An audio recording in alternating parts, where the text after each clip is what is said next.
Eestis on ilm täna soe, tund aega tagasi ulatus õhutemperatuur 20–24 kraadini, pärastlõunaks peaks tõusma 22–27-ni. On ka valdavalt kuiv, sest esialgu ulatub meieni veel Venemaalt lähtuva kõrgõhkkonna lääneserv, kuid üha rohkem peab silmas pidama madalrõhulohku, mis Lõuna-Rootsist täna hilisõhtul meie saarteni jõuab. Eeloleval ööl aga mandri kohale nihkub.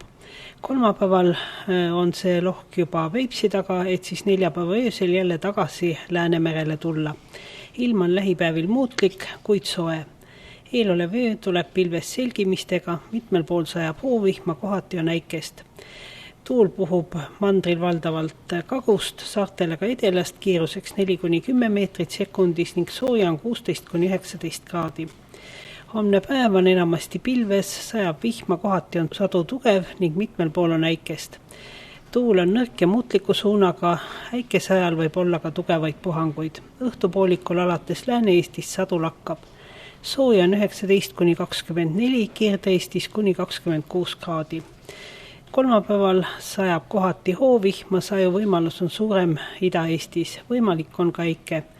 Öösel puhub muutliku suunaga tuul, päeval ida- ja kirdetuul 2–7, saartel 4–9 meetrit sekundis.